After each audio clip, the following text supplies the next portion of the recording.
La construcción de esta basílica se inició en el año 1876, finalizando en 1925. El santuario recibe a unos 4 millones de visitantes en el año, quienes se unen a las celebraciones religiosas que se realizan en honor a la Virgen de Pompeya. Italia tiene el encanto y las sorpresas permanentes en todo su territorio. En cada rincón a donde uno tiene posibilidad de llegar, siempre encontraremos algo que nos hace remontar algunos miles de años atrás. Hoy, ese rincón al cual nos referimos está ubicado en la región de la Campania, en la histórica ciudad de Pompeya, dentro de la provincia de Nápoles. Una pequeña población con unos 25.000 habitantes, quienes reciben a miles de turistas durante todo el año, que buscan, al igual que nosotros, ver, conocer y tocar las increíbles ruinas de la antigua Pompeya.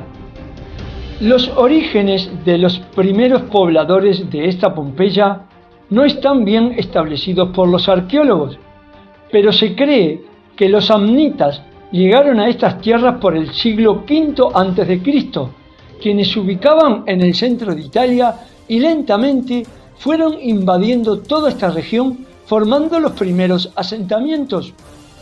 Posteriormente, romanos, griegos y etruscos llegaban para integrarse a la Pompeya de aquellos tiempos.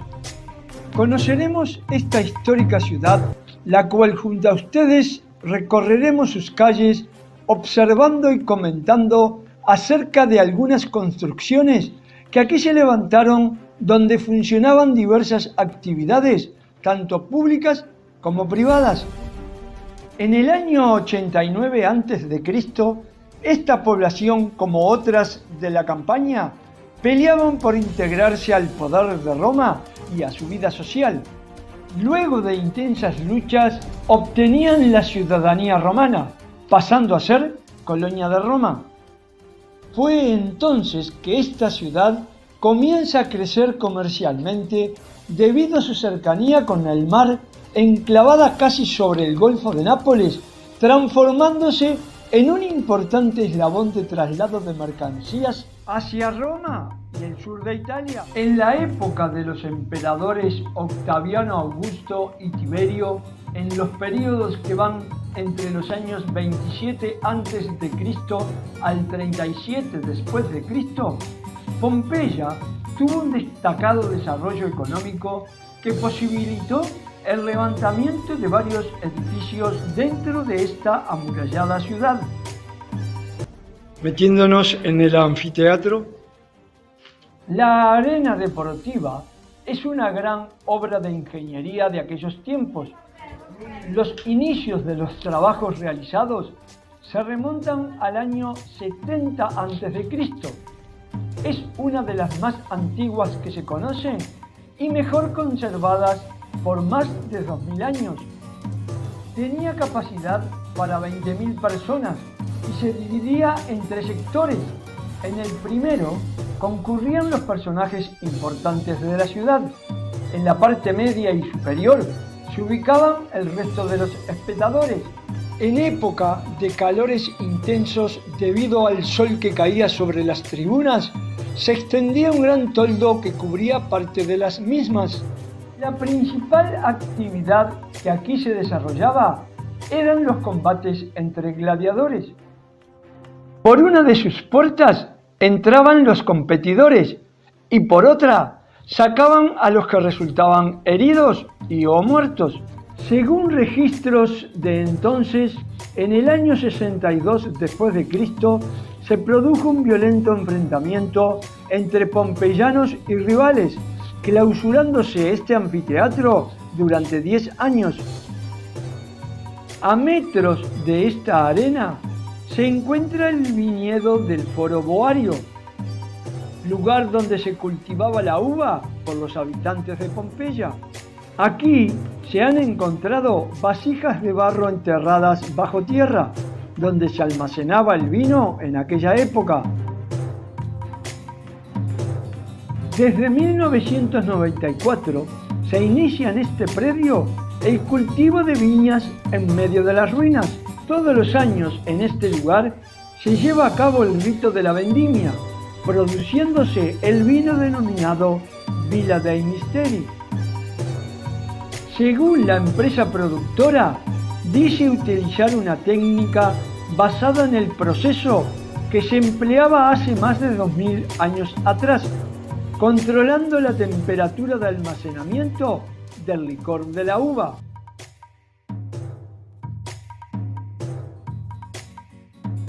La población de la Pompeya antigua aún no se puede establecer fehacientemente, ya que hoy día continúan las excavaciones buscando restos arqueológicos que puedan aportar datos más certeros al respecto.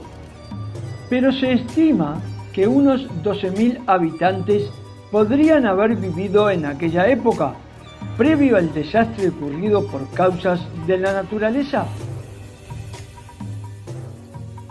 Las tierras de esta zona son muy fértiles, por lo que los vesuvianos, como también se le llamaba a esta sociedad, no solo plantaban viñas, sino que cultivaban otras especies comestibles. Además, sus campesinos eran ganaderos, criando principalmente cerdos y ovejas, que les permitía realizar diferentes prendas textiles, tanto para uso propio como para realizar negocios hacia afuera.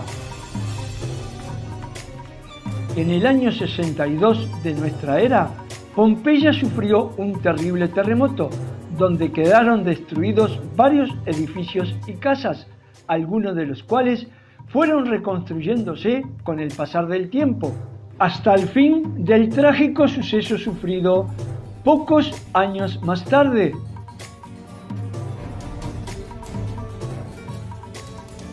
Continuando con nuestro recorrido, caminando entre sus callecitas de piedra, podemos observar desde el exterior de esta construcción el campo donde funcionaba la palestra o gimnasio, un espacio para esparcimientos deportivos y recreativos que llevaban adelante diversas asociaciones juveniles.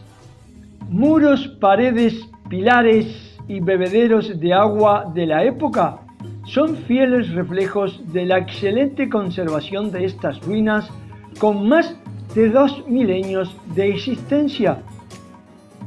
Muestra increíble de lo dicho es esta mansión de la época llamada la Nave Europa, tal vez perteneciente a un comerciante o capitán de barco, ya que además de encontrarse pinturas y frescos, se ubicaron en las paredes interiores grafitos tallados de una nave llamada Europa, seguramente referido a la princesa de la mitología griega del mismo nombre.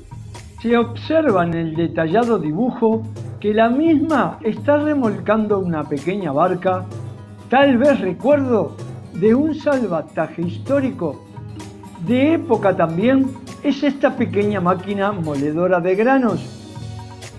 Ni que hablar del cruce con cebras, bien marcadas no hay dudas, pero estas además protegían a los peatones de las posibles inundaciones que se podían producir en la calle empedrada. Una hostería en cuya puerta de acceso se destaca un dibujo llamativo era alojamiento para los viajeros y comerciantes de paso, y por qué no, tal vez utilizado como parada previa para una visita al infaltable lupanar.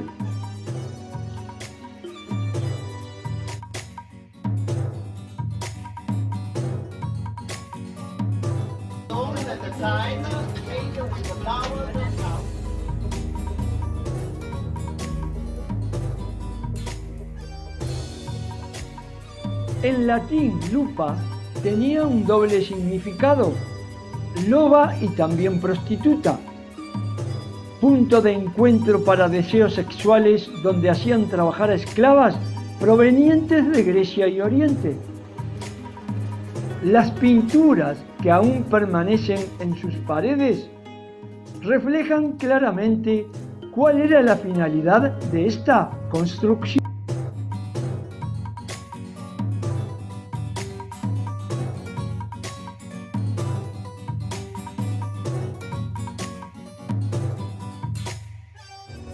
La casa de los Chey pertenecía a un edil o magistrado de la ciudad. Fue edificada en el siglo II a.C., de estilo romana con columnas y decoraciones, tanto en pasillos como en habitaciones.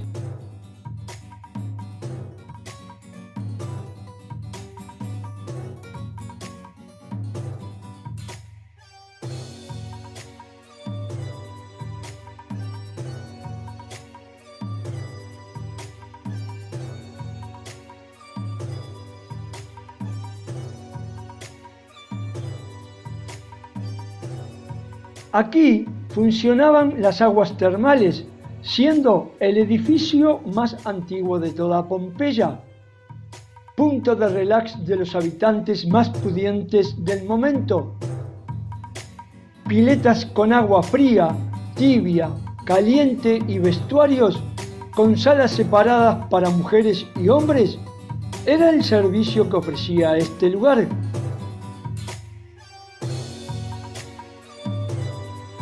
Adornado con estuco cuyos dibujos invocaban a tradiciones mitológicas, poseía grandes hornos donde se generaba el calor para el agua.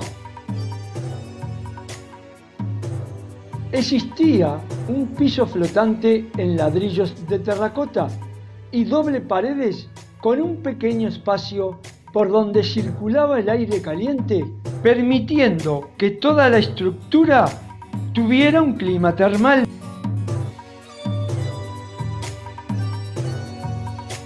Esta comunidad habituaba salir fuera de sus casas a desayunar y o a almorzar. Por tal motivo, existían varios locales donde se vendían bebidas y comidas, a los cuales se les llamaba thermopolium. Prácticamente, casi sobre la misma calle, tenían los recipientes empotrados dentro de los mostradores, donde exponían los alimentos que eran ofrecidos a los comensales. El servicio daba posibilidad tanto para aquellos que lo requerían rápidamente al paso, como para los que deseaban hacerlo tranquilos, ocupando mesas y sentarse cómodamente.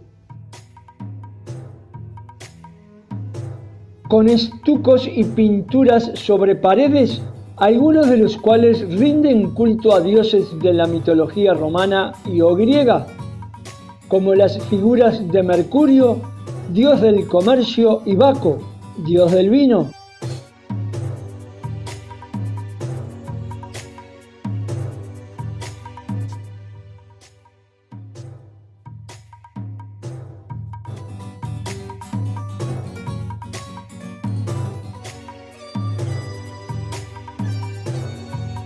Esta casa se caracteriza por la excelencia de su construcción con mármoles y mosaicos, destacándose además una pequeña mesa con 3 patas, las cuales están decoradas con cabezas de leones con la inscripción tallada de Cascalongus, personaje este que participó en el año 44 a.C.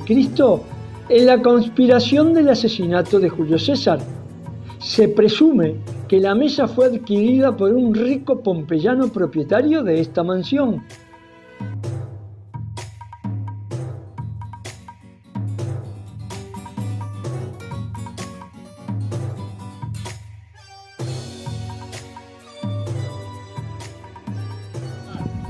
En el foro de Pompeya, un gran espacio de forma rectangular con edificaciones en su mayoría con columnas de estilo romano, donde funcionaban las oficinas públicas y privadas de esta sociedad.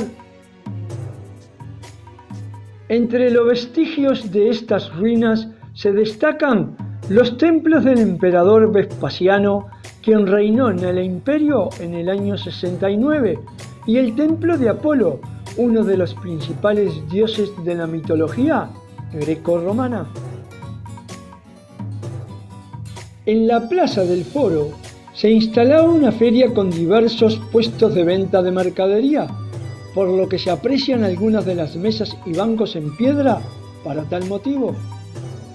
Además, aquí era el punto donde la población se enteraba de noticias y podía expresar sus inquietudes a través de escritos que se publicaban en tablones.